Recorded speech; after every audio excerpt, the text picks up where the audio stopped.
É isso aí, pessoal. Bora aqui para mais um conteúdo bombástico, pessoal. Entrevista entre Daniela Lima e Romeu Zema.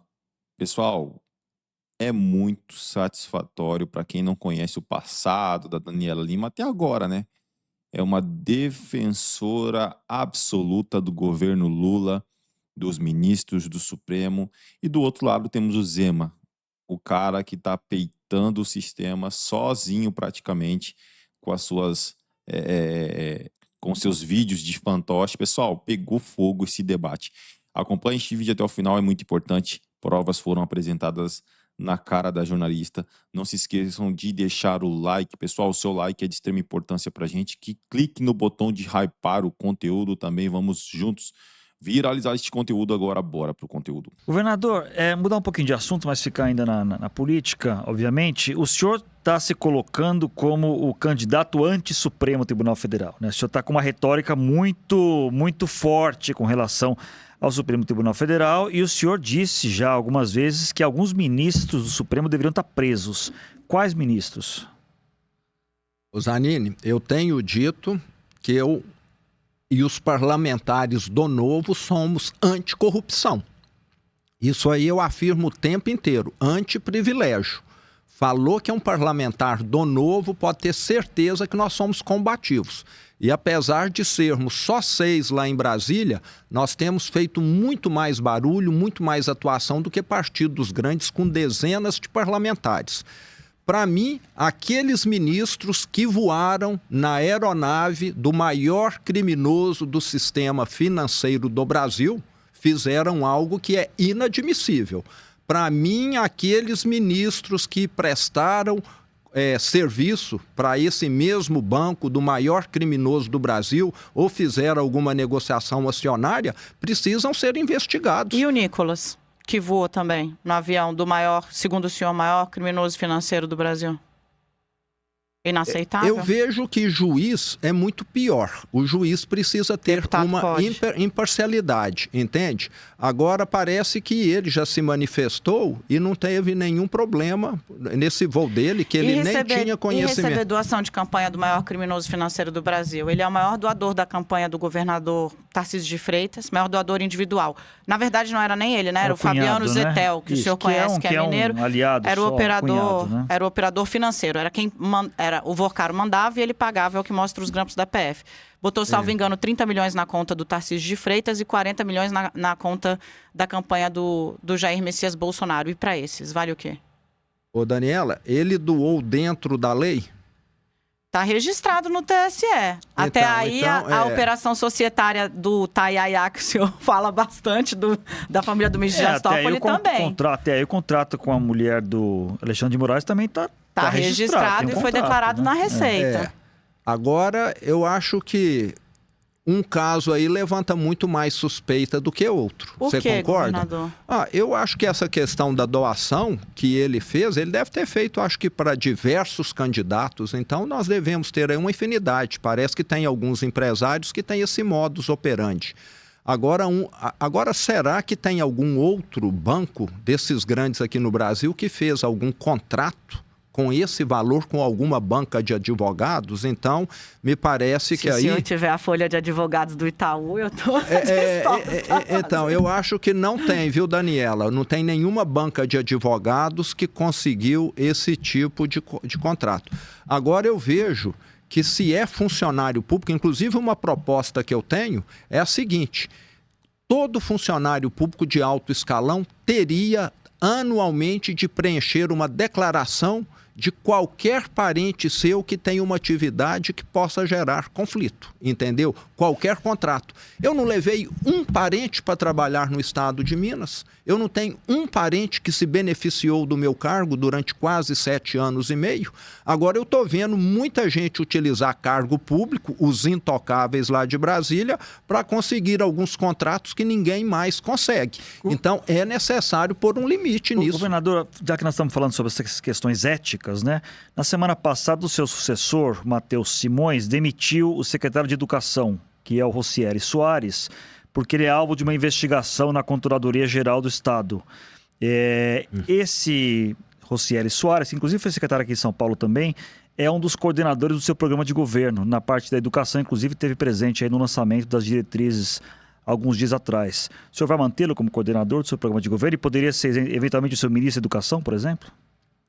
Primeiro eu tenho que deixar aqui muito claro. Eu sou favorável a toda investigação, o que me parece que alguns ministros do Supremo não querem fazer.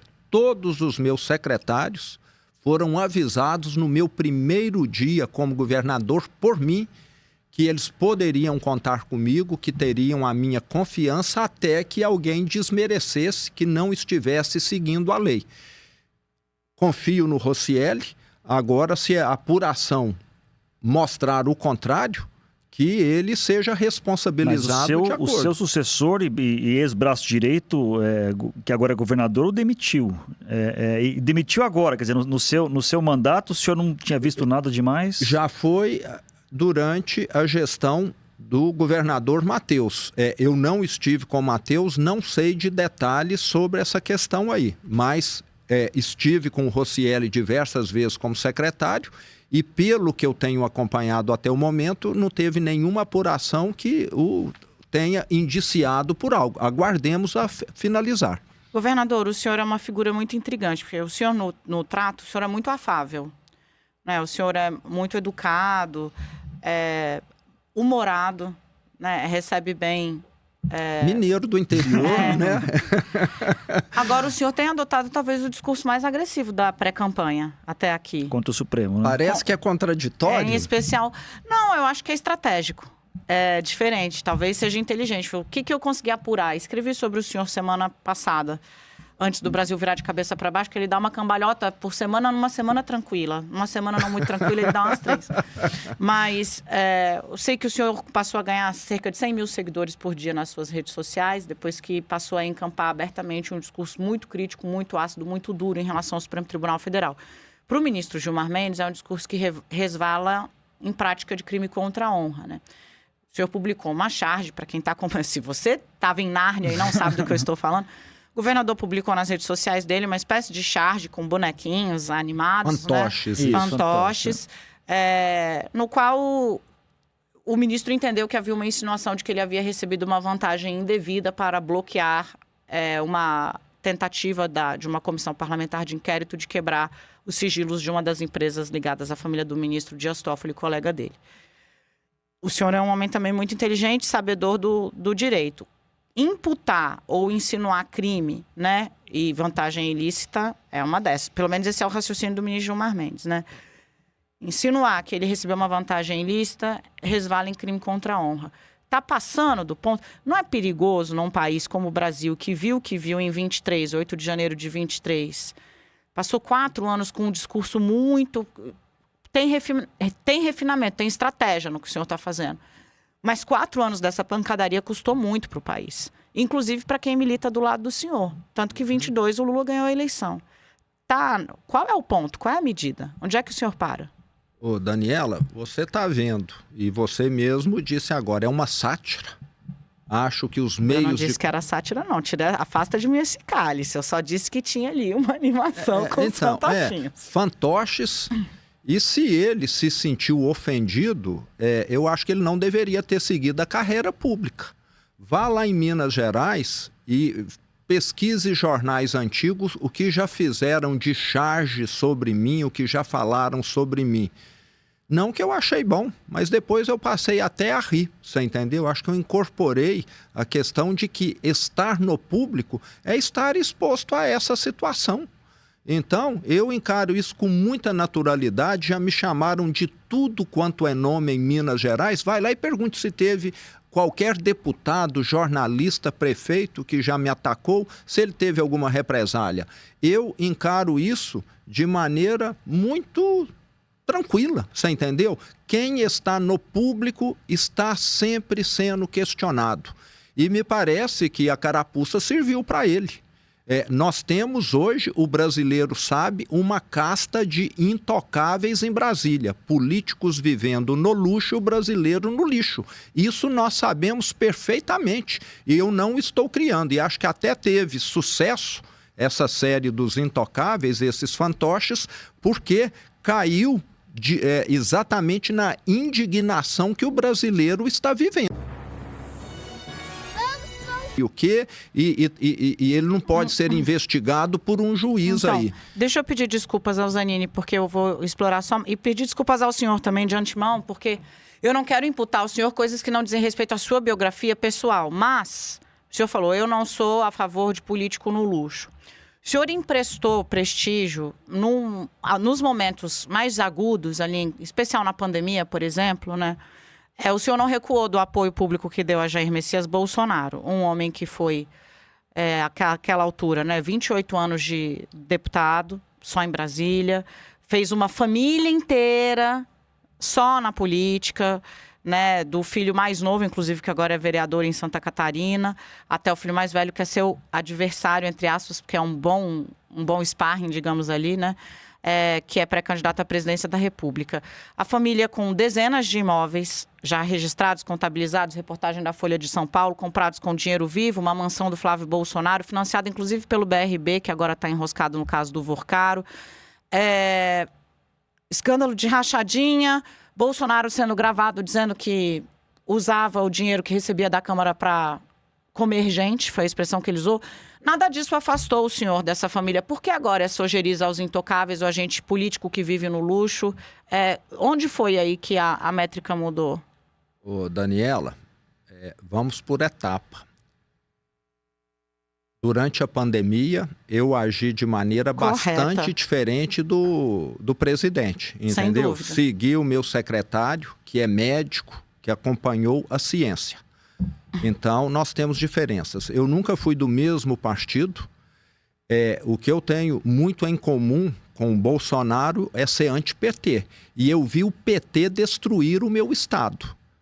E eu jurei para mim mesmo, enquanto eu estiver vivo, eu vou fazer de tudo para que o PT fique o mais longe possível do governo de Minas, que ele destruiu, arrasou meu estado, e eu quero te contar o que eu passei em 2015 e 2016 também. Eu era empresário e passei os 2 piores anos da minha vida. Todo dia eu levantava com a missão de demitir. É o combo Dilma Rousseff, presidente, e Fernando Pimentel, governador de Minas. E Lava Jato, impeachment, mala de dinheiro, veio tudo junto ali. Você lembra muito bem. A maior recessão da história. E um detalhe muito importante, o mundo estava crescendo. Só o Brasil engatou uma charré. A economia caiu 8%, 3 milhões de empregos formais destruídos. E eu falei, eu vou fazer de tudo para poder mudar. Sabia que a minha participação política era inexpressiva naquele momento, mas eu vi que não adianta você ser... Eu fui um bom aluno, sempre fui estudioso, disciplinado, um bom profissional, montei uma empresa que está gerando mais de 5 mil empregos direto, mas eu falei, não adianta quando um PT chega e arruína um país. O que vale uma empresa, o que vale um bom profissional numa Venezuela? Não vale nada, porque está todo mundo querendo ir embora. Então, eu fiz esse compromisso comigo. Eu sou anti-PT, e quem estiver contra o PT pode contar com o meu apoio. Eu queria voltar a esses pontos que a Daniela colocou, né, que são fatos conhecidos que pesam contra suspeitas sobre o Flávio Bolsonaro, né? A questão da rachadinha, a questão da compra da mansão lá em Brasília e outros imóveis que foram comprados com dinheiro vivo, tudo isso já foi objeto de reportagens aí nos últimos anos. O senhor está satisfeito com as explicações que o senador dá sobre esses temas, ou ele ainda tem que se explicar sobre cada um deles? Sinceramente, eu não sei detalhes, mas quero deixar claro aqui, Zanini, que sou favorável a toda a investigação. Você entendeu? Não quero que ninguém fique acobertado. No dia que eu for eleito presidente, eu vou falar, ninguém vai contar comigo para cobertar coisa alguma. Eu nunca recebi nenhuma proposta indecorosa como governador de Minas. Eu acho que a assombração sabe para quem aparece. Olha que esse banqueiro criminoso mora em Belo Horizonte, eu nunca cruzei no caminho dele. É isso aí, pessoal. Agora vamos aqui com a segunda parte do vídeo, agora com o André Marcília, trazendo uma notícia importantíssima e bombástica que acaba de acontecer.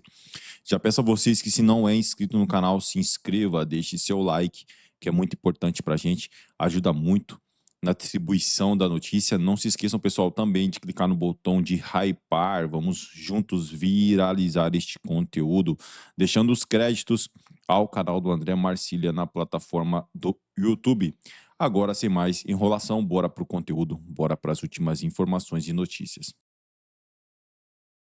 Está rachado e fraco, e o presidente Fachin perdeu completamente o controle do tribunal. Os ministros do STF divergem sobre como devem tratar os críticos da imprensa, dos pré-candidatos à presidência da República, que tem recorrentemente falado dos ministros. Dentro do STF, você tem duas alas. A ala do Fachin, que é moderada, que fala em discrição, que quer código de ética, e tem a ala do Gilmar Mendes, do Dino e do Moraes, que querem dar porretada na cabeça de todo mundo que fala contra eles. Eles sabem que isso prejudica o próprio tribunal, mas eles não estão nem aí. Eu vou te mostrar agora por que esses ministros prejudicam o tribunal ao agirem assim e por que eles não estão nem aí, mesmo sabendo disso. E também vou te mostrar por que isso é uma ótima oportunidade para a oposição nessas eleições. Eu sou André Marcília, advogado constitucionalista e comentarista jurídico, e peço que antes de qualquer coisa você se inscreva aqui no canal e deixe like nesse vídeo. O Estadão publicou hoje que o STF está rachado. Bom, isso não é novidade. Agora, ele está rachado em relação a como reagir às críticas cada vez mais frequentes, cada vez mais contundentes, sobretudo dos pré-candidatos à presidência. O grupo do Fachin ou do Fraquin quer discrição, manifestações pontuais, nota oficial, códigozinho de ética. Eles querem agir assim. Embora isso pareça ser uma grande tolice, e aqui entre nós até é, mas essa é a menos pior das opções, porque tem um outro grupo, comandado por Flávio Dino, comandado por Gilmar Mendes, que é o cabeça de tudo, né? E executado por Moraes. Esse grupo quer ir para cima, quer botar todo mundo em inquérito, quer abrir investigação, quer ir para a imprensa, quer falar isso, quer falar aquilo, e esses ministros prejudicam os tribunais, o STF, prejudicam a imagem da corte, tanto que a última pesquisa Quest deu clareza sobre isso. Ninguém mais confia no STF. E ninguém mais confia no STF também por conta dessa postura truculenta desses ministros, não apenas quando julgam, mas quando falam sobre o seu julgamento, quando reagem às críticas que sofrem. Isso só piora a imagem dos ministros. E por que eu digo que é menos pior o grupo do Fachin? Porque embora aquilo não signifique nada, embora ser discreto e da nota oficial não tenha função nenhuma, não recupere a imagem do STF, pelo menos não piora. O Moraes, o Gilmar e o Dino, eles pioram a imagem do tribunal. E aí a pergunta que cabe é, por que então, se eles pioram a imagem do tribunal, eles reagem de forma truculenta mesmo assim? Porque eles não estão nem aí pro STF. Essa banda podre da corte brasileira, eles estão preocupados com eles mesmos. Eles não se importam se o STF está numa posição boa ou não, se o STF tem ou não credibilidade. Eles querem defender a eles mesmos, eles querem defender a própria reputação, eles usam o direito e usam a corte como um instrumento para a defesa dos interesses próprios. E é por isso que essa ala majoritária do STF, que a gente chama aqui carinhosamente de banda podre, é uma ala que prejudica o tribunal. E por isso que é podre, porque empobrece a instituição. Bom, nesse rachar de forças, a gente precisa entender, e é por isso que o Estadão traz essa matéria, que o efeito dessa estratégia é a oposição conseguir surfar na onda de um tribunal que não se entende, que está rachado e que não consegue minimamente dar uma resposta à sociedade que contente alguém. E com isso, claro, quem deve surfar e quem surfa nessa onda é a oposição. São os pré-candidatos que crescem quando falam do STF, quando criticam o STF. O STF persegue quem critica. Quanto mais Gilmar e Dino atacam, mais combustível para a campanha de 26 ganha. Por isso que o Fachin quer discrição. Qualquer leitura razoável mostra que o silêncio, nesse caso, é melhor do que a truculência. A leitura que não está na matéria do Estadão e que eu trago aqui para vocês é que o Gilmar, o Dino e o Moraes, eles estão lá, meus caros, para sobreviver.